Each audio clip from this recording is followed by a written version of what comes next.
Bonjour à toutes et tous, et bienvenue dans notre toute première émission, La Terre au quartier.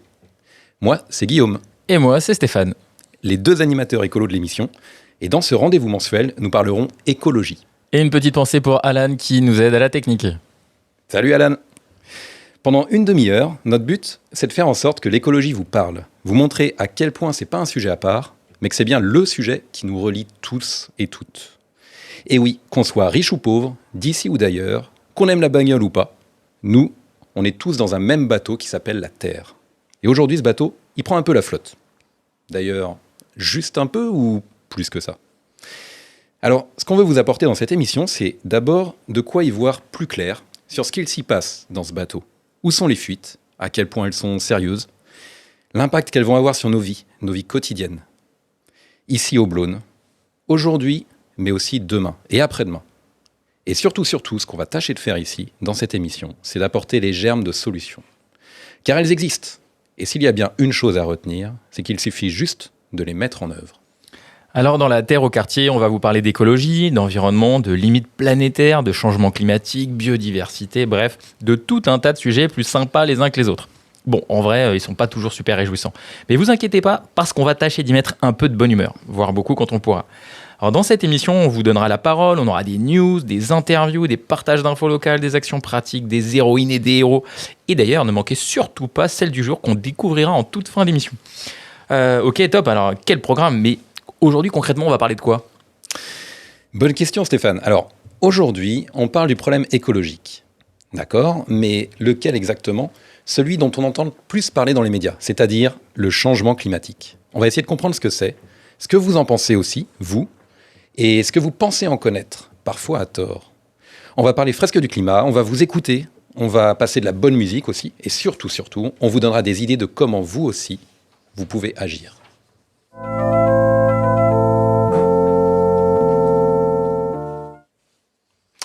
Bon, on va commencer par des news.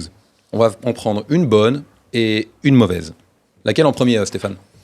Je sais pas, moi je sais jamais. Bonne nouvelle, mauvaise nouvelle. Non, je sais pas, sincèrement, je sais vraiment pas par quoi commencer. Bon, écoute, tu sais quoi? On va essayer un truc.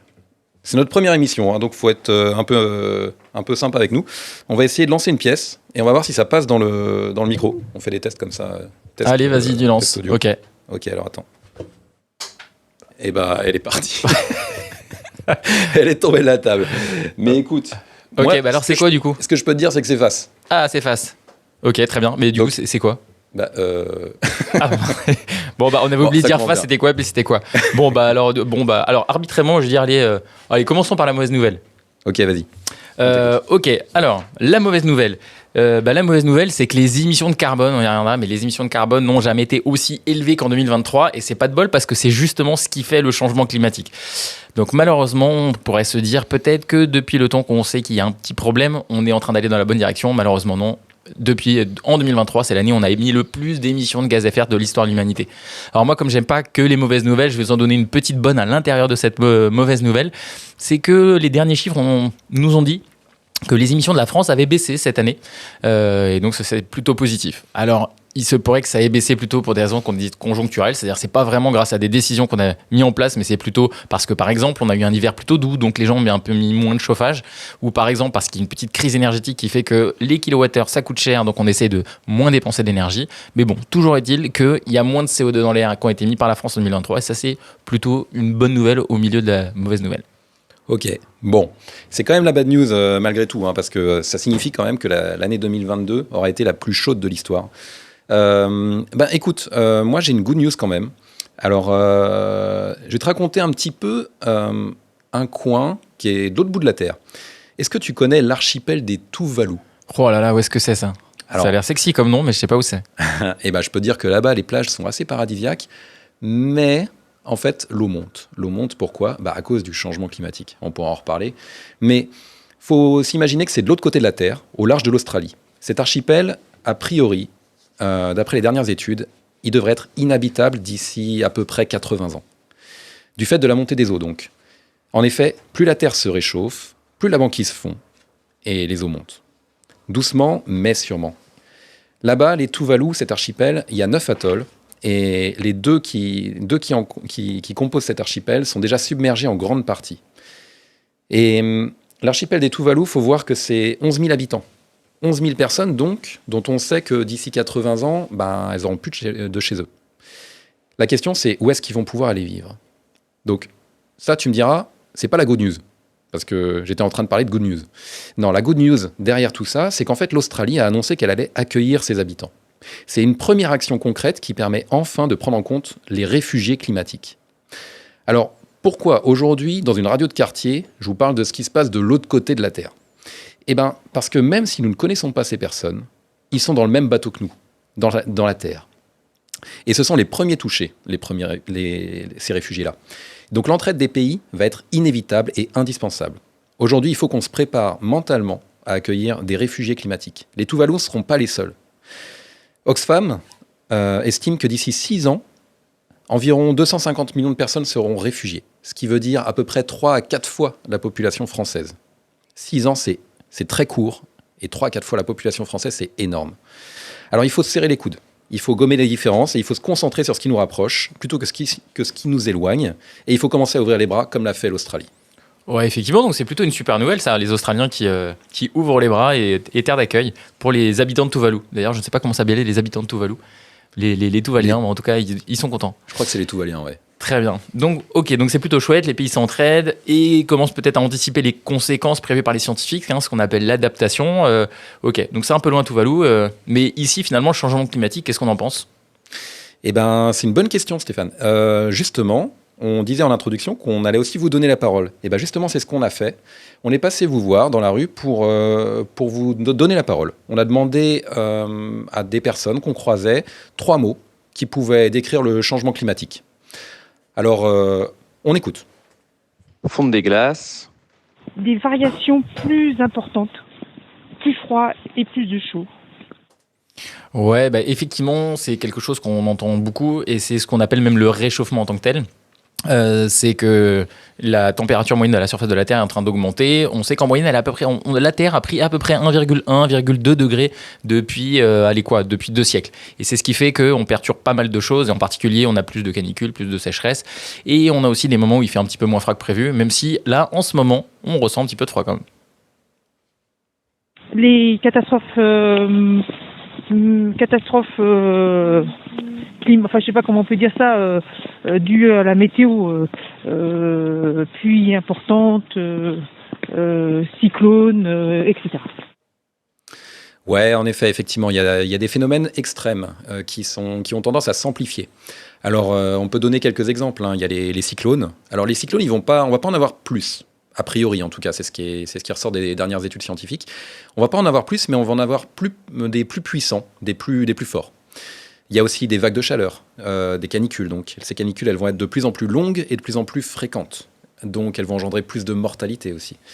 Dans les phénomènes extrêmes, on a aussi les sécheresses, par exemple, qui vont être cette fois plus fréquentes, plus intenses, ce qui implique des restrictions sur l'usage de l'eau. Il va falloir imaginer qu'on n'a peut-être pas envie de trancher entre l'eau qu'on utilise pour arroser les champs, ce qui nous permet de manger, et l'eau qu'on utilise à la sortie du robinet. Et on peut imaginer aussi les inondations. On en entend parler pas mal en ce moment dans le Nord. Ces inondations, notamment sur les côtes, donc, qui sont amplifiées par la montée des eaux. Inondations, pourquoi ? Parce que précipitations plus intenses, qui vont causer donc des inondations plus fortes, plus violentes. On écoute un dernier extrait sur les mots. Extinction d'espèces en danger. Déplacement de population. La guerre. Waouh. Effectivement, là, ça part très très loin et malheureusement, c'est assez exact et c'est ce que nous affirment tous les rapports scientifiques. C'est que quand on met tous ces événements climatiques extrêmes, ça va provoquer ces déplacements de population dont on parlait, des problèmes de pénurie d'eau et effectivement, ça peut générer des conflits armés. On sait déjà que dans les guerres, les conflits armés qui existent autour de la Terre, il y a déjà des aléas climatiques qui font partie des causes des guerres qui ont lieu. Donc effectivement, c'est vraiment pas les taux qui sont très réjouissants, mais malheureusement, c'est déjà documenté dans les rapports scientifiques. Et d'ailleurs, Guillaume, qu'est-ce qui fait qu'on est aussi sûr de tout ça ? C'est une bonne question, ça. Alors, aujourd'hui, il existe plusieurs rapports scientifiques et des compilations de ces rapports scientifiques. Le GIEC, c'est un groupe intergouvernemental qui étudie l'évolution du climat. C'est ça que ça veut dire, GIEC. C'est donc plusieurs centaines de scientifiques qui vont se regrouper pour en fait synthétiser toutes ces études et faire finalement des recommandations, faire un statut sur ce qui se passe pour expliquer à tout le monde, à la fois aux décideurs politiques mais aussi aux citoyens. Et donc, ils vont compiler tout ça dans des gros rapports. Alors, je crois que le dernier, qui est sorti, le rapport numéro 6, il me semble qu'il fait quelque chose comme 13 000 pages. Alors, la difficulté... Ça fait beaucoup, ça. Voilà, tout à fait. Donc, la difficulté, c'est comment on rentre là-dedans. Est-ce que tu as une idée, toi, Stéphane ? Moi, je crois que j'ai une petite idée, mais j'ai bien envie de la garder pour juste après une petite pause musicale, par exemple, non ? Qu'est-ce que t'en penses ? Allez, on fait ça.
Oh, qu'est-ce que c'est bon, ça. Ouais, on est d'accord, c'est du bon, ça. Hein. Ouais.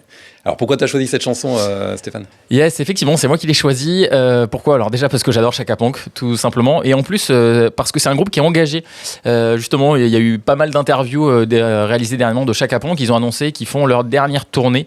Et pourquoi est-ce qu'ils font leur dernière tournée ? Parce qu'ils sont très conscients des enjeux écologiques, des enjeux environnementaux. Ils savent que c'est assez polluant, et donc ils invitent lors de cette tournée à ce que tous les spectateurs fassent attention. Par exemple, ils incitent les personnes à venir en covoiturant, en venant rentrer en transport en public.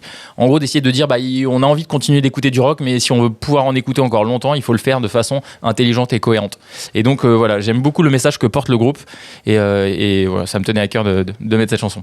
Ouais, ça, c'est des décisions qui sont quand même pas prises à la légère. Hein. Franchement, c'est bien de voir ce genre de choses. Clairement, bravo. Ouais.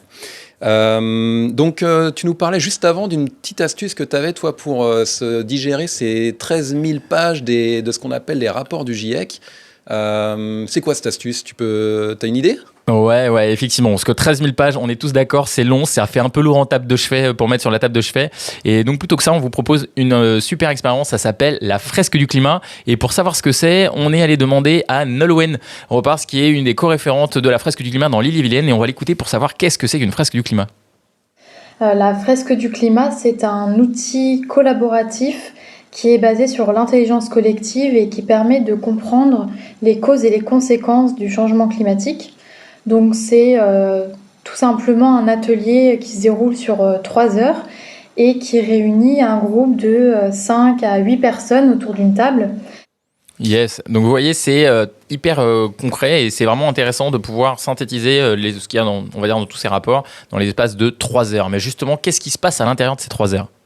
Pendant une première partie, donc 1h30, le groupe va devoir placer des cartes sur la table. Donc on a un jeu de une quarantaine de cartes avec par exemple les activités humaines, les émissions de CO2, les canicules. Donc les participants vont devoir faire des liens de cause à conséquence, et cela va leur permettre d'eux-mêmes de comprendre tous ces phénomènes scientifiques. Ok, génial. En fait, pour tout vous dire, chers auditeurs, Stéphane et moi, on connaît assez bien la fresque du climat, en fait, parce qu'on en est animateurs, nous aussi. Donc, on a lancé un Instagram, là, pour cette émission qui est toute nouvelle, sur le quartier des Ondes, La Terre au quartier. Cet Instagram, il s'appelle, lui, comme le nom de l'émission, La Terre au quartier. Alors, au quartier au pluriel, et La Terre, donc La Terre au quartier. Si vous nous envoyez un petit message dessus et que vous êtes un groupe d'au moins 5 personnes, nous, ce qu'on peut s'engager à faire avec Stéphane, c'est vous faire une fresque du climat, que vous viviez vous aussi cet atelier, parce que le but de l'émission, c'est de parler du sujet, mais aussi de permettre à tout le monde, tous ceux qui le souhaitent, de justement connaître un peu mieux comment ça se passe finalement.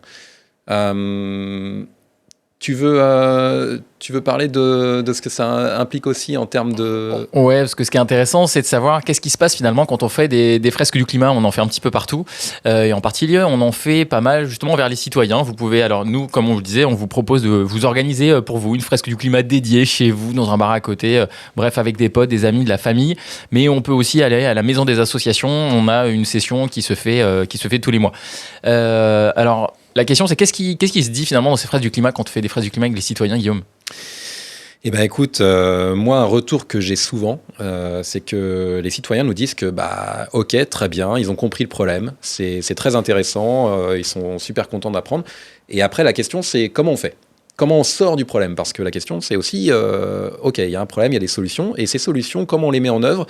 Et nous, en tant que citoyens, souvent, on se dit, mais on est tout petit. On est vraiment tout petit. Donc, l'impact que va avoir le fait de prendre mon vélo ou de faire telle ou telle petite action, est-ce qu'il est vraiment impactant, ou est-ce que finalement, c'est pas plutôt aux entreprises finalement de prendre en main un peu ces choses-là ? C'est elles qui polluent au final.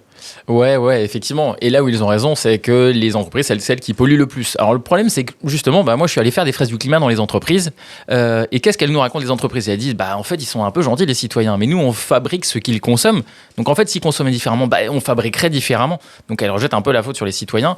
Et puis ce qu'elles disent aussi, c'est, nous les entreprises, on est dans un secteur concurrentiel. Si on prend des décisions en avance de phase, en fait, on va avoir un problème avec nos concurrents. Donc, en fait, c'est au pouvoir public de mettre des lois en premier. Ouais, mais en même temps, les pouvoirs publics, tu vois, ils sont élus pour un programme particulier. Ils ont décrit leur programme. Les citoyens et citoyennes ont voté pour ce programme, pour les personnes qui le portent. Et puis, les pouvoirs publics, il faut aussi qu'ils s'assurent qu'il n'y ait pas trop de chômage. Donc, il faut qu'elles mettent en place un contexte économique qui soit favorable. Donc, qu'est-ce que ça donne tout ça ? C'est ce qu'on appelle, nous, le triangle de l'inaction. Vous voyez que tout le monde a une bonne raison, et je suis sûr que vous en avez, chers auditeurs, vous aussi, une bonne raison de se dire, moi, je veux bien agir, mais sincèrement, s'il y en a d'autres qui le font d'abord. Et voilà, c'est ce qui fait qu'on appelle ça le triangle de l'inaction. Alors du coup, Guillaume, est-ce qu'on n'est pas un peu bloqué avec ce triangle de l'inaction ? Comment on fait ? C'est effectivement la grande question. Alors, dans les fresques du climat, on a coutume de le renverser, ce triangle-là. On appelle son inverse le triangle de l'influence. Et en effet, imaginons que les citoyens commencent un petit peu à consommer différemment. Imaginons que, je sais pas, on commence à dénoncer parfois sur les réseaux sociaux si on voit quelque chose qui est plutôt de l'ordre du greenwashing, ou au contraire, un politique qui va pas tenir ses engagements climatiques sur lesquels il s'est engagé. En fait, moi, j'ai même coutume de dire que le greenwashing, c'est peut-être pas si mal. Pourquoi je dis ça ? C'est un peu provoque, hein. Mais le greenwashing, finalement, ça revient au fait que ça veut dire que les entreprises, elles se sentent obligées de montrer patte blanche. Elles se sentent obligées de montrer qu'elles font quelque chose. Et pourquoi elles se sentent obligées ? Parce que les citoyens attendent ça. Les consommateurs attendent ça. Pareil pour les politiques. Les politiques, ils commencent à dire, finalement, si, regardez, on va mettre en place tout un tas de choses qui sont bonnes pour l'écologie. Après, les actions, elles suivent ou pas. Mais déjà, il y a le discours. Donc, c'est une première marche et ça veut dire qu'il y a un changement de mentalité. Il y a un renversement de ce triangle-là. Donc, moi, je pense qu'il faut avant tout mettre en place ce triangle de l'influence. Ok, effectivement, donc là l'idée c'est de se dire, très bien, finalement on peut déjà commencer à influer, nous en tant que citoyens, il faut qu'on aille influer les entreprises pour savoir comment elles fabriquent, comment elles consomment, en choisissant ce qu'on fait. Il faut aussi aller influer les politiques, en disant ok, moi je veux bien prendre plus de transports en commun, mais à vous de mettre plus de bus, plus de cars, plus de métro, etc. Ok, donc je vois. Après tout ça, il faut quand même se rappeler il y a encore toutes les actions individuelles qu'on peut faire. Et ça, ce qu'on vous propose, c'est justement d'en détailler un peu, parce qu'on a quand même plein d'actions qu'on peut faire à l'échelle individuelle. Oui, c'est pas celles qui auront le plus d'impact, mais il est important pour qu'elles puissent influencer et inspirer les autres. Et pour pouvoir aller un petit peu plus loin là-dessus, ce qu'on vous propose, c'est d'en parler dans une troisième partie. Qu'est-ce qu'on va écouter comme musique avant de pouvoir parler de tout ça ? Alors là, c'est moi qui l'ai choisi. Alors, on va écouter Nowhere Generation de Rise Against. Et là, l'idée, c'est que... Pourquoi j'ai choisi cette chanson ? C'est parce que c'est une chanson qui parle d'une génération des nulle part. C'est une génération qui est incomprise et qui fait rupture avec un mode de vie qui lui convient plus. C'est le cri fort, en fait, qui veut stopper une spirale infernale qui nous envoie vers le bas, qui nous enterre et qui pousse l'envie de voir n'importe quel endroit comme étant chez soi. En fait, cette chanson, elle raconte de faire tomber des murs, elle parle d'ouvrir des portes, de renverser des règles établies, de créer un monde nouveau.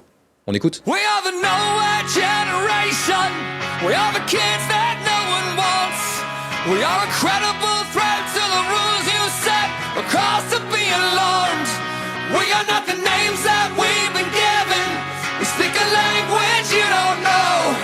We are the nowhere generation. The nowhere generation. Oh.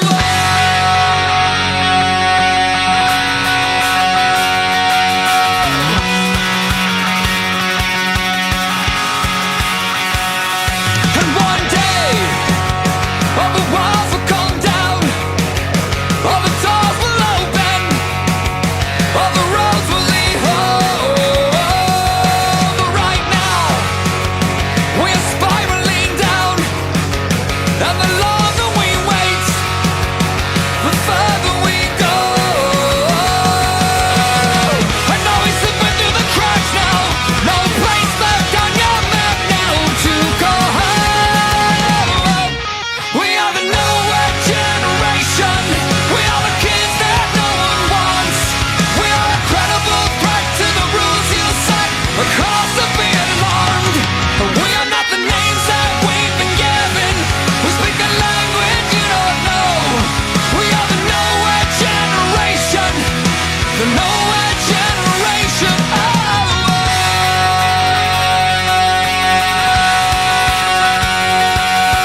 cause to be alarmed. We are not the names that we've been given. We speak a language you don't know. We are the nowhere generation. The nowhere generation.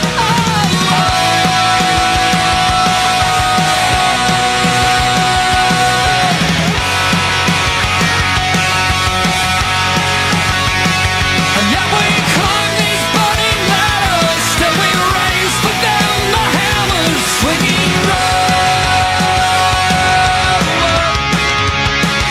And what exactly are we after? They will ask and we will answer. We are the nowhere generation. We are the kids that no one wants. Et nous revoici dans l'émission La Terre au quartier, pardon. Juste avant de vous parler des actions que nous, on peut entreprendre, on va aborder un petit sujet, c'est une héroïne, l'héroïne du jour. On va écouter, elle est passée sur BFM TV, elle s'appelle Sophie Robert-Velu, c'est la PDG de Mustela. Cette entreprise française, elle est bien connue des parents pour ses cosmétiques pour bébés et les néo-parents ou parents à venir. Écoutez un petit peu la décision qu'elle a prise.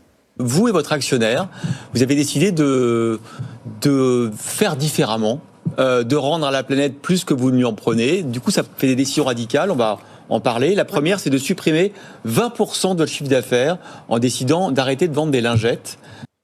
Et oui, 20% de chiffre d'affaires. Ça, c'est notre héroïne du jour. Elle a choisi finalement d'arrêter de vendre des lingettes jetables et tout ça pour la planète. Donc, on n'est pas tous PDG. Je pense qu'on peut tous agir différemment et on va voir un petit peu quelles sont les actions que nous, on peut mettre en œuvre. Yep, parce qu'effectivement, comme on n'est pas PDG, on a besoin de tout savoir. Et je pense que vous qui nous écoutez, vous posez probablement cette question. On dit, ok, concrètement, là, si j'ai envie de faire des trucs tout de suite, peut-être c'est pas ce qui a le plus d'impact, mais je peux vraiment les faire tout de suite. Et ça peut au moins économiser un petit peu de CO2. Qu'est-ce qu'on peut faire ? Alors, tu sais quoi ? Moi, justement, hier, j'ai passé 2 heures à supprimer 300 mails. Je pense que ça y est, je peux enfin dire que je suis passé à l'action. Qu'est-ce que t'en penses ? Ah là là, raté mec, ça sert pas vraiment à grand chose. En vrai, sur tout ce qui est informatique numérique, c'est vraiment l'achat des équipements qui coûtent beaucoup à la planète. En gros, c'est essayer de changer plein de fois son téléphone, c'est de prendre des téléphones plutôt récents.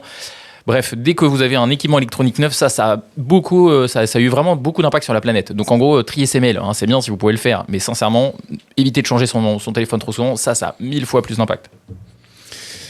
Allez, ce que je te propose, c'est de jouer un petit jeu. On va jouer à efficace, pas efficace. Efficace, pas efficace ? C'est quoi ton truc ? Bah, tu me dis une action et moi je te dis si elle est efficace ou pas efficace. Ok, très bien. Alors on commence.